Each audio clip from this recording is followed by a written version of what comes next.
Allez, dans la rubrique défi, Golden Kalala, vous serez justement mis au défi. Il y a des défis dans notre numéro d'aujourd'hui. Vous allez former d'abord votre équipe des rêves du tout-puissant Glebert Mazembe. On va prendre les années lumière, les années de gloire, justement. On va commencer un peu en 2006 jusqu'à nos jours. 11 types de rêves que vous rêveriez justement pour cette équipe du TP, plus l'entraîneur.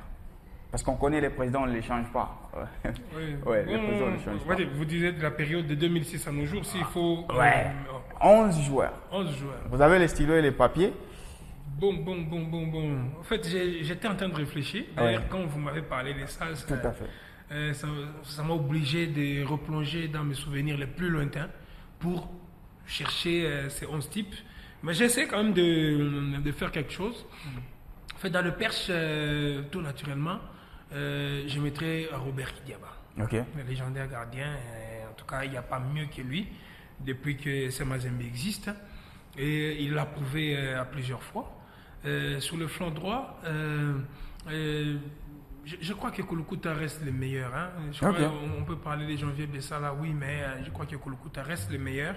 D'ailleurs, sur la durée, par rapport aux autres qui ont joué avant lui, même après lui, il a, en termes de longévité, il a quand même mis beaucoup de temps.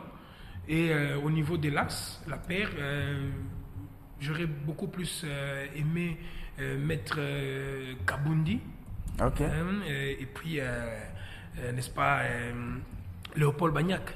Léopold Bagnac, je le retiens parce que, bon, en fait, c'est quand même avec lui qu'on a pris la Coupe de 2009. Tout à fait. Et sur le flanc gauche, c'est Kasosula, tout naturellement, parce qu'il n'y a rien à dire de ce côté. Mais au milieu de terrain, comme milieu défensif, j'aurais voulu... Bon, j'ai branché pour Daniel Niadje, mais ma conscience m'a interpellé. Ce matin, j'ai dit, mais il faut être correct avec moi-même. Il y a un joueur que j'ai beaucoup apprécié dans ces Mazembe depuis 2006, un milieu défensif de qualité. C'était Boubacar Diarra, le Malien. Le Malien, c'était quand même un très bon milieu de terrain. Il me fascinait beaucoup. Et les milieux offensifs, tout naturellement, Trésor Mputu, on ne peut pas faire un 11 sans parler de lui. Mais j'étais encore en conflit avec moi-même quand je devais chercher un autre milieu offensif. En fait, je pensais à un joueur peut-être que tout le monde avait oublié, mais moi je l'avais beaucoup aimé. J'aimais son style de jeu, sa manière de dribbler. Dieudo Kalolika. Dieudo Kalolika, où comme remplaçant, j'aurais bien voulu que ce soit Balé Moulekela, mais bon, mais moi j'ai beaucoup plus aimé Dieudo Kalolika. Et comme il est droit, Solomon Asante. Tout à fait. Pour moi, c'était quand même le bon. Il est gauche, Roger Claver à Salé. Très bon. Et puis en pointe, on ne peut jamais faire une équipe de Mazembe sans parler de Bonali Samata. Pas Alain Carré. Oui, Alain Carré. Bonali Samata. Oui, Bonali Samata. Donc vous avez Kidiaba dans les bois, Kouloukuta, Kabundi, Léopold Bagnac, Kasosula, c'est incontestable, Boubacar Diarra, Trésor Mputu et Kaluleka. Kaluleka. Et puis vous avez Asante, Roger Claver Assalé et Bonali Samata. Voilà, ça c'est votre équipe de rêve, du tout-puissant Glebert Mazembe. Il fallait que choisir donc les Kalutuka, les Patou, bon, sûrement sont les remplaçants. Et l'entraîneur? Pour moi, l'entraîneur c'est Lamine Ndiaye. Lamine Ndiaye. Oui. Il y a ceux qui pensent que c'est plus Diego Garzito qui a façonné l'équipe du TP Mazembe. Bon, pas du tout. Pas du tout. Ceux qui le disent, bon, c'est leur avis, que je respecte, j'ai aussi le mien. En fait, moi, je pensais que dans la préparation de cette équipe, celui qui avait joué un rôle prépondérant et très significatif, c'est le coach Moukeba. Parce que tous les joueurs, je dis bien, disons même la majorité des joueurs que Garzito a trouvés, c'était des joueurs qui ont été recrutés et préparés par le vieux Moukeba. Donc, toute la belle époque qu'on a connue des Kasosula, des Kouloukuta, des Mputu, des Patou et tout, ils viennent à l'époque de Moukeba et puis on va prendre Santos et tout ça. Mais je pense que le travail il a commencé d'abord là. C'est lui qui a posé les bases et puis il a évolué. Mais regardez d'abord cet effectif qui a commencé, je crois, depuis 2003, qui a évolué jusqu'à aller prendre une coupe 6 ans après. Et tous étaient presque là. Ils ont commencé cette bataille-là avec ce coach-là et c'est lui qui a fait le travail. Mais le Mazembe de Garzito, je ne l'avais pas beaucoup apprécié pour une seule raison. C'est vrai, c'était un Mazembe qui marquait beaucoup, mais qui encaissait beaucoup. L'équilibre est venu se retrouver avec Lamine Diagne. C'est vrai que Mazembe marquait, mais Mazembe n'encaissait pas beaucoup. Tout à fait. Et c'était vraiment une équipe équilibrée où il y avait, n'est-ce pas, tous les talents à tous les postes. Et il y avait, je crois, à tous les postes, Mazembe avait des doublures. Je me rappelle même une fois, on a dû faire jouer Tizéouboul, je crois. On l'a fait jouer comme ailier une fois là. Et Lamine n'est pas à une première. Il a transformé beaucoup de joueurs comme ça au sein de cette équipe. Et je crois que s'il faudrait avoir un coach pour ce Mazembe, ça serait Lamine Diaye, pour moi. Et sans pour autant dire que les autres sont mauvais. Non, mais moi, c'est ma préférence. L'autre défi, c'est que dans le cadre de notre émission, les Galactiques, nous avons 3 catégories de joueurs. Oui.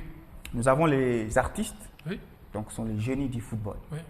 Nous avons les soldats, les joueurs box-to-box, et nous avons les imprévisibles, donc qui sont capables du meilleur aujourd'hui comme du pire après. Donc, ils sont irréguliers. Donc, les artistes, les soldats et les imprévisibles. Et je vais vous donner quelques noms et vous allez m'aider à classer. Oui. On va commencer par Lamine Yamal.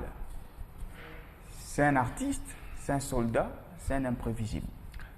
Bon, disons que c'est petit, je peux dire que c'est un artiste, mais je ne suis seulement pas d'accord de la manière dont il est surcoté. Il est surcoté. Il est surcoté. Ouais. D'accord. D'ailleurs, si on va en termes de stats, ouais, ça c'est évident. C'est évident, il n'est pas meilleur buteur de la Ligue à cette saison, il n'est pas meilleur même de son équipe. Même de son équipe. Donc, c'est-à-dire, il est surcoté parce que c'est seulement Lamine Yamal qui met des enroulés. Voilà, et tout le monde s'affole. Nous, on regarde le football autrement. Voilà pourquoi on aime ce football. Et on sait pourquoi les gens vendent comme ça. Il y a un joueur qu'on a commencé à vendre comme ça il y a 4 années passées, qui a même pris le numéro 10 de Lionel Messi. Ansu Fati. Ansu Fati, où est-il? On a commencé comme ça avec lui et puis 2 saisons après, on n'en parle plus. Et les gens, on s'en doute même, hein, il est dans cet effectif. Tout à fait. On lui a donné même quelques minutes. On a demandé qu'on lui donne quelques minutes pour que les gens ne l'oublient pas. Mais en fait, il faut faire très attention avec la presse. Kylian Mbappé. Artiste, soldat, imprévisible. De Kylian Mbappé d'aujourd'hui, c'est vrai, je suis madrilène. Hein? Moi, je suis madrilène. Un vrai d'ailleurs, pas le moindre. Donc, je dis qu'il est imprévisible. Ah, il est imprévisible. Parce qu'il n'est pas trop constant. Même au PSG où il était, c'est vrai, il pouvait te mettre 6 buts face à Amiens. Mais quand il arrive devant Liverpool en Champions League, il est muet. Et cette saison aussi, on l'a vu, c'est vrai qu'il a mis quand même des buts, mais bon. Peut-être que l'année prochaine, il pourra avoir un autre visage, mais je pense qu'il est un peu imprévisible. Oscar Cabrit. Ah, ça, c'est un artiste. Ah, c'est un artiste. C'est un artiste. Voilà. C'est un talent pur. On va prendre la rubrique quiz.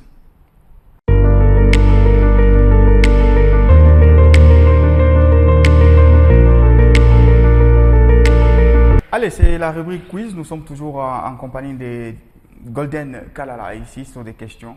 Et il y a des assertions pour certaines questions, mais également des images que vous allez voir. Alors, vous êtes prêts?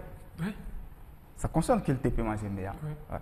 Allez, dans l'histoire du tout-puissant Glover Mazembe, qui rappelle la date du 12 juillet 2012. 12 juillet 2012. Je vais donner quelques assertions. Oui. A. Mazembe remporte sa 2e Super Coupe d'Afrique. B. Ouverture du stade TP Mazembe. C. Signature de Samata. 2012, peut-être la Super Coupe, hein, je ne vais pas me rappeler, mais je sais que les stades, ça doit être en 2013, pas 2012. Donc, entre la signature de Samata ou la Super Coupe. C'est les stades. Les stades. Avec les matchs de la Super Coupe du Congo. Mazembe Mungano avec le but de Renfort Kalaba. Ouais.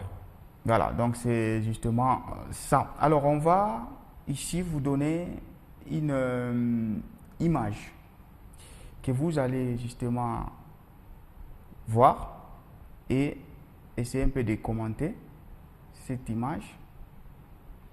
J'espère que je ne peux plus traîner.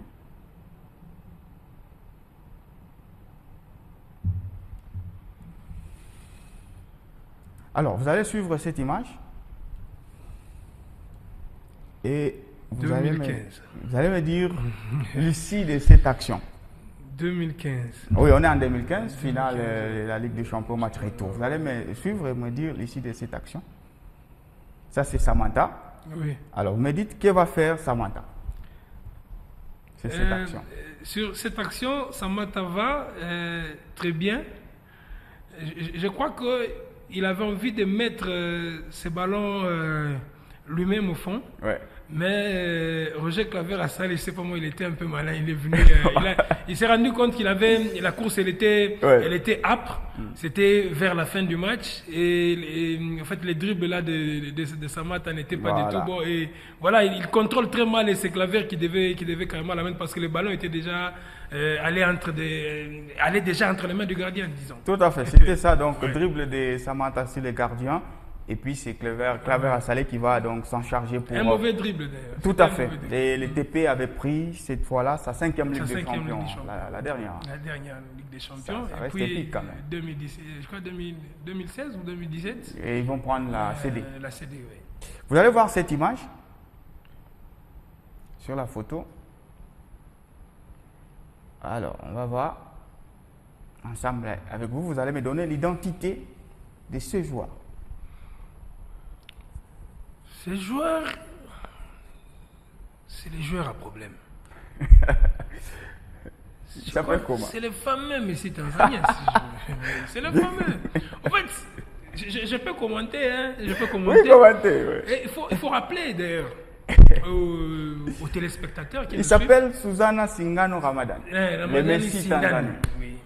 Il était très âgé. Vraiment, c'est parmi les mercenaires qui ont fait sanctionner le tout-puissant Mazembe. Pour ceux qui ne le savent pas, il faut bien zoomer sa photo. Okay. Les gens n'ont jamais su que c'est parmi les joueurs qui ont apporté des problèmes au tout-puissant Mazembe. Au fait, il n'était pas venu pour jouer. C'était un joueur qui avait besoin de l'argent de retraite. Fort malheureusement, le président, dans ses contacts, il a eu un manager qui lui a proposé ces jeunes hommes. Et ces contacts-là, c'était même permis d'utiliser Bonali Samatacha à l'époque. Hein, si j'ai ouais, parce qu'il vient de la Tanzanie. Oui. Et on a appuyé les dossiers, le petit est venu. Quand il est venu, il y a parmi les administrateurs qui n'étaient vraiment pas d'accord avec cette histoire, Héritier Indola, qui avait dit non, président, je trouve que ce joueur n'est pas du tout bon. Mais on lui a dit non, c'est un bon, on l'appelle Messi tanzanien et tout. Et même par rapport à son contrat, je crois que ça avait un peu fait jaser. Héritier Ndola n'avait pas tort. Hein? Il n'avait pas tort parce que les joueurs, d'ailleurs, il y a un procès avec Mazembe où le joueur avait commis un usage de faux. Il avait menti sur son âge. Il était très âgé, je crois. Il avait plus de 35 ans quand il est venu à Mazembe. Et voilà, et tout juste après, c'est lui qui a été à la base de tous les problèmes. Et je crois que dans toutes ces sanctions, c'est la plus grosse somme que Mazembe a payée. Okay. Ça n'était, je crois, avec 400 000 ou 500 000. Les joueurs à problème. Voilà. Les joueurs à problème. Un mercenaire comme moi. On va finir avec la rubrique Maxime.